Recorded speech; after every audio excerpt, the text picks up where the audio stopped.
Welcome back to our channel. आज हम पढ़ेंगे क्लास 10 का आउटकम्स ऑफ डेमोक्रेसी। तो ये चैप्टर आपका सेकंड टर्म के लिए काफी ज्यादा इंपॉर्टेंट है और ये चैप्टर बहुत ही इजी है क्योंकि आप डेमोक्रेसी से रिलेटेड सारी चीजें पढ़ चुके हैं। 9th में पढ़ा आपने, 10th में पढ़ा है। तो डेमोक्रेसी क्या होता है? वो फॉर्म ऑफ गवर्नमेंट होती है जिसमें क्या करते हैं, हम अपने लीडर्स या रिप्रेजेंटेटिव को इलेक्ट करते हैं by the process of elections और with free and fair elections. तो यहाँ पर आउटकम्स ऑफ डेमोक्रेसी, क्या जो डेमोक्रेसी है ये बेटर फॉर्म ऑफ गवर्नमेंट होती है? अगर कंपेयर करें जितने फॉर्म्स ऑफ गवर्नमेंट होते हैं, क्या ये सबसे बेटर फॉर्म ऑफ गवर्नमेंट होती है? मोनार्क नहीं होता है क्या? या डिक्टेटरशिप नहीं अच्छी होती क्या? डेमोक्रेसी सबसे बेटर फॉर्म ऑफ गवर्नमेंट होता है। तो कैसे डेमोक्रेसी एक बेटर फॉर्म ऑफ गवर्नमेंट है अदर फॉर्म्स ऑफ गवर्नमेंट के कंपैरिजन में? सबसे पहली चीज, डेमोक्रेसी क्या प्रमोट करता है? इक्वालिटी को प्रमोट करता है। जहां पर भी डेमोक्रेसी, हम इंडिया में रहते हैं तो डेमोक्रेसी के हमारे यहाँ लॉज या रूल्स जो भी बने हैं, हम डेमोक्रेटिक कंट्री रहते हैं, सबको इक्वली लॉज इक्वली रूल सबके लिए बने हुए, किसी एक को स्पेसिफिक को ज्यादा या किसी को कम नहीं करता। तो बेसिकली क्या होता है, ये इक्वालिटी को प्रमोट करता है, ठीक है, समानता बना के रखता है, कोई भी डिस्क्रिमिनेशन नहीं करता है। ठीक, दूसरी चीज, इंडिविजुअल की जो डिग्निटी होती है, एवरी इंडिविजुअल की डिग्निटी को एनहांस करता है, उसकी जो गौरव है, प्रतिष्ठा है लोगों की, उसको क्या करता है, लगातार एनहांस करता है, ये चीजों का ख्याल रखता है। इसलिए क्या डेमोक्रेटिक जो होता है, democratic form of government is the better form of the government. ठीक, और उसके बाद क्या है, देखो, डिसीजन मेकिंग क्वालिटी को इंप्रूव करता है। कैसे करता है डिसीजन मेकिंग क्वालिटी को? हमारे यहाँ क्या होता है, डेमोक्रेटिक फॉर्म ऑफ गवर्नमेंट में क्या होता है, इंस्टेंट अचानक से कोई भी डिसीजन नहीं लिया था, उसके लिए बहुत लॉन्ग और स्टेप बाय स्टेप प्रोसीजर होता है। ऐसा नहीं होता कि हमने जैसे देखा वहां पे कोई क्राइम सीन या कुछ भी हुआ तो हमने जिसको वहां देखा उसको अरेस्ट कर लिया, उसको सजा तुरंत दे दी, तो इंस्टेंट हो गया। हम क्या करते हैं, पूरा प्रोसीजर लेते हैं, स्टेप बाय स्टेप चीजों को फॉलो करते हैं, फिर उसका डिसीजन लेते हैं, जो ऐसा डिसीजन जो एक्सेप्टेबल होता है पीपल को भी और कंट्री को भी होता है। तो एक डिसीजन मेकिंग जो प्रोसेस होता है बहुत ही अच्छा होता है, क्योंकि हम क्या करते हैं, उस पर डिस्कशंस करते हैं एक, ताकि वो जो डिसीजन हो सब एक्सेप्टेबल हो वो चीज। तो ये क्या करता है, डिसीजन मेकिंग क्वालिटी को एनहांस करता है। साथ में क्या होता है, यहाँ पे जो कन्फ्लिक्ट्स होते हैं उन कन्फ्लिक्ट्स को रिजॉल्व करने का, सॉल्व करने का बहुत अच्छे यहाँ मेथड्स होते हैं। ठीक है, जो भी कन्फ्लिक्ट्स हो गए स्टेट या जिसमें होते हैं, जुडिशरी क्यों है, जुडिशरी से होता है ना, जो भी कन्फ्लिक्ट्स होते हैं उनको रिजॉल्व करना होता है गवर्नमेंट में, लोगों में, स्टेट और गवर्नमेंट के बीच में, एक प्रॉपर मेथड वे में है। तो इससे क्या होता है, जो भी कन्फ्लिक्ट, जो भी प्रॉब्लम होती है, उन चीजों को आराम से रिजॉल्व करने का सिस्टम हमारे डेमोक्रेसी में होता है। इसलिए बोलते हैं डेमोक्रेसी क्या है, एक बेटर फॉर्म ऑफ गवर्नमेंट है, सबसे बेस्ट फॉर्म ऑफ गवर्नमेंट होती है अगर कंपेयर करें हम किसी और फॉर्म ऑफ गवर्नमेंट से। ठीक है, उसके बाद क्या होता है, डेमोक्रेसी आपको मौका देता है, आपने जो गलतियां की उन गलतियों को सुधार सकते हैं, अपनी मिस्टेक्स को हम क्या कर सकते हैं, दोबारा से करेक्ट कर सकते हैं। ये डेमोक्रेसी हमको अलाउ करता है। ठीक है, हम जैसे हमने किसी भी, हम क्या करते हैं, इलेक्ट करते हैं, यहाँ पे डेमोक्रेसी में क्या होता है, पीपल को ज्यादा ही राइट होता है, उसको ज्यादा पावर है। क्यों? क्योंकि वो किसी को भी इलेक्ट कर सकता है, फ्री एंड फेयर इलेक्शन है, जिसको पसंद करता है उसको इलेक्ट करता है, उसको मेजोरिटी में ला सकता है, उसकी गवर्नमेंट बन गई। बट इलेक्ट होने के बाद उसको लगा कि नहीं, जिस लिए मैंने चुना था उसलिए गवर्नमेंट सही नहीं है, तो उसको दोबारा क्या मौका मिलता है, वो अपनी गलतियों को सुधार सकता है। एवरी 5 ईयर पे इलेक्शंस होते हैं, आप नेक्स्ट टाइम किसी और को वोट दे सकते हैं। तो क्या है, आप अपनी गलतियों को सुधार सकते हैं। इसलिए बोला गया डेमोक्रेसी क्या एक बेटर फॉर्म ऑफ गवर्नमेंट है। अगर क्या इसको हम अगर कंपेयर करें, ठीक है, कि डेमोक्रेटिक जो गवर्नमेंट होती है इफिशिएंट है क्या, डेमोक्रेटिक गवर्नमेंट इफिशिएंट होती है? दो चीज है कि सबसे पहला ये चीज देखा जाता है कि नॉन डेमोक्रेटिक जो रूलर्स होते हैं, ठीक है, वो जितने भी नॉन डेमोक्रेटिक गवर्नमेंट जहां पे डेमोक्रेसी नहीं है, तो क्या वो बॉदर करते हैं? वो कुछ बॉदर नहीं करते कि लोग क्या चाहते हैं, कौन सी पॉलिसीज लानी चाहिए लोगों के लिए, उनसे कोई मतलब नहीं होता। But democratic form of government में क्या होता है, जो गवर्नमेंट आती है तो गवर्नमेंट लोगों के लिए है, आपके लिए है, लोकतंत्र है, लोगों से बना हुआ एक सिस्टम है, तो आपके लिए होती है। बेसिकली डेमोक्रेसी में पावर किसके पास होती है, लोगों के पास होती है।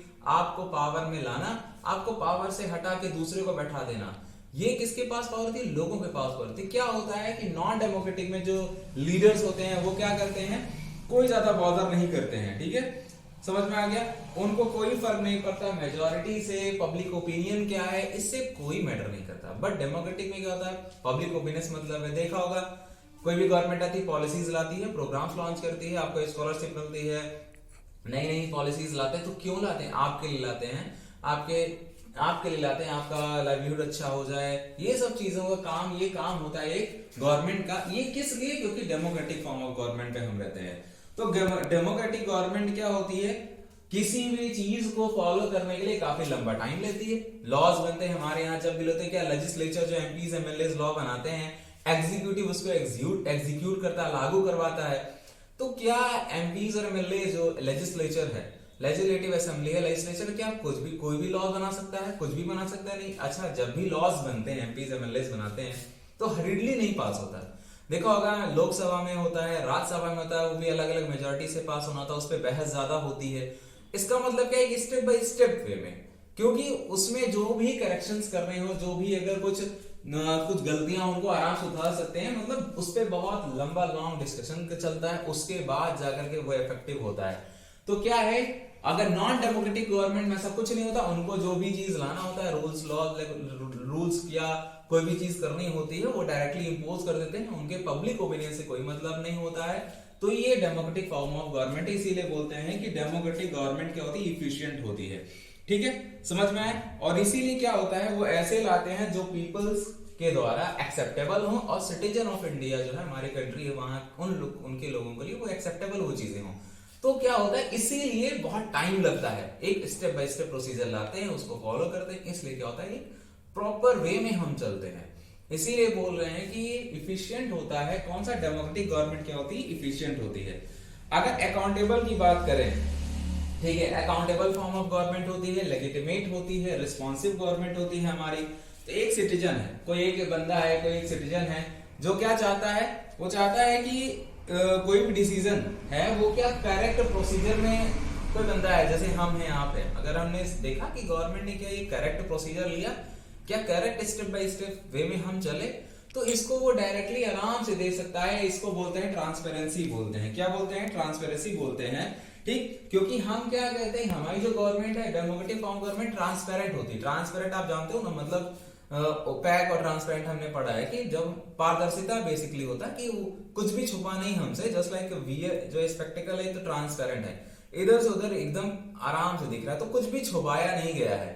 तो कोई भी अगर बंदा है या सिटीजन है, वो देखना चाहता है कि जो गवर्नमेंट ने जो प्रोसीजर लिया है क्या वो सही है। तो बेसिकली हम डेमोक्रेटिक फॉर्म गवर्नमेंट में एकदम सही होता है। ये होता है आपकी अकाउंटेबल फॉर्म ऑफ गवर्नमेंट होती है आपकी। समझ में आ गया? तो अकाउंटेबल फॉर्म ऑफ गवर्नमेंट है, इसमें ट्रांसपेरेंसी होती, कोई भी छुपाया नहीं जाता। लेजिटिमेट गवर्नमेंट है आपकी। लेजिटिमेट गवर्नमेंट का क्या मतलब होता है? डेमोक्रेसी में क्या होता है, जो गवर्नमेंट्स होती हैं ये इलेक्ट होती हैं। कैसे इलेक्ट होती हैं आपको पता है? एवरी 5 ईयर पे इलेक्शंस होते हैं। 5 इयर्स पे इलेक्शंस होते हैं। इलेक्शन क्या फ्री एंड फेयर नहीं होते, फ्री एंड फेयर होते हैं। हम जिसको चाहते हैं उसको वोट कास्ट कर सकते हैं, जिसको चाहते हैं उसको जिता सकते हैं। तो हम क्या है? फ्री। तो क्या है हमारा लेजिटिमेट फॉर्म ऑफ गवर्नमेंट आपकी डेमोक्रेसी होती है। समझ में आया? लॉज बने होते हैं जिसमें क्या होता है, प्रॉपर प्रोसीजर से वो लॉज फॉलो किए जाते हैं। ऐसा नहीं है कि ये नियम ऐसा है, फट से ये कल को ऐसा सुना दिया जाएगा, तो ऐसा नहीं होता। एक step by step procedure follow करते रहते हैं, उस तरह से हम यहाँ लॉज को पूरी तरह से इंप्लीमेंट करते हैं यहाँ पर। ठीक है, उस पर डिस्कशन होता है। डिस्कशन कौन करता है? आपको पता है कि 2 तरह के इलेक्शन होते हैं, डायरेक्ट और इनडायरेक्ट होते हैं। लोकसभा क्या है? लोगों, पीपल ऑफ द हाउस होता है, तो लोगों से जो हम चुनते हैं, डायरेक्टली इलेक्ट करते हैं। इनडायरेक्ट क्या होता है? राज्यसभा का मेंबर, जो हमारे रिप्रेजेंटेटिव्स होते हैं, वो वहां पर जाते हैं। ठीक है, हम उनको चुने होते हैं क्योंकि वो हमारी बात जो हम करना चाहते हैं, जो हम चाहते हैं गवर्नमेंट से, वो हमारी बात जाकर के वहां करते हैं, हमारे लिए वेलफेयर का काम करते हैं। ठीक है, तो हम अपने रिप्रेजेंटेटिव को चुनते हैं।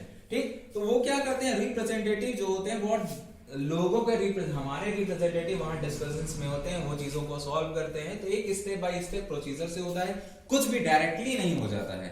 ठीक है, अगर पीपल को लगता है कि जो गवर्नमेंट है वो कुछ भी गलत कर रही है, अगर लोगों को लगता है, हम सबको लगता है कि मान लो जो गवर्नमेंट है वो कुछ गलत कर रही है, वो अगेंस्ट द कॉन्स्टिट्यूशन है, वो अच्छा नहीं है, बिल्कुल भी नहीं है, तो हम क्या कर सकते हैं? उसको चैलेंज कर सकते हैं। उस चीज को हम क्या कर सकते हैं? चैलेंज कर सकते हैं। कहां पर? आपको पता है 3 फॉर्म्स ऑफ गवर्नमेंट जो हमारा डिवाइड है, आपका लेजिस्लेचर, एग्जीक्यूटिव, लास्ट आपका जुडिशरी होता है। तो अगर जुडिशरी ना उस पर कंट्रोल करे तो क्या हो जाएगा? लेजिस्लेचर तो कुछ भी चाहे वो कर सकता है, एमपीज एमएलए अपने अकॉर्डिंग जो अच्छा है उसको फॉलो कर सकते हैं। तो क्या है, जुडिशरी में हम उसको चैलेंज कर सकते हैं। अगर हमको लगता है गवर्नमेंट ऐसा कुछ कर रही है जो अगेंस्ट द कॉन्स्टिट्यूशन है, वो सही नहीं है, तो क्या कर सकते हैं? हम उसको चैलेंज कर सकते हैं, जुडिशरी में कर सकते हैं। ठीक है, समझ में आए इतनी चीज?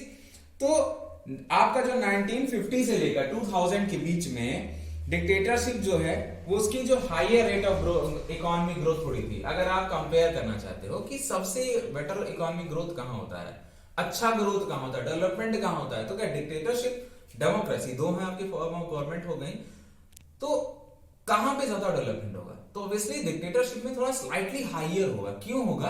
क्योंकि डिक्टेटरशिप कंट्री में क्या होता है, उनको लोगों के गोल एस्पिरेशन अचीवमेंट्स से कोई मतलब नहीं होता, ना उनको कोई भी पॉलिसीज लानी, ना प्रोग्राम्स लॉन्च करने हैं, पैसे नहीं खर्च करने हैं, ओपिनियन से मतलब नहीं, मेजोरिटी से कोई मतलब नहीं है, तो वहां डेवलपमेंट थोड़ा हायर होता है। अब डेमोक्रेटिक फॉर्म ऑफ गवर्नमेंट कहता है जो सरकार होती है, गवर्नमेंट होती है, वो लोगों के लिए काम करती है, उनके वेलफेयर के, तो पैसा ज्यादा खर्च होता है, तो इसलिए स्लाइटली थोड़ा सा होता है। ठीक है, इकोनॉमिक फैक्टर्स भी होते हैं, जो इकोनॉमिक फैक्टर किन चीजों पे हमारा डिपेंड होता है। ठीक है, इकोनॉमिक फैक्टर्स क्या क्या फैक्टर्स होते हैं जिसपे हमारी इकोनॉमी पूरी तरह डिपेंड होती है। इतना जो आज पढ़ाया गया, इससे रिलेटेड आपको अगर कोई प्रॉब्लम्स है तो आप कमेंट सेक्शन पूछते हैं, और यार वीडियो को लाइक कर दो, शेयर कर दो, कमेंट करो और चैनल को सब्सक्राइब करो। नेक्स्ट वीडियो आपको अपलोड तो आउटकम्स ऑफ डेमोक्रेसी में आपको बताया जाएगा।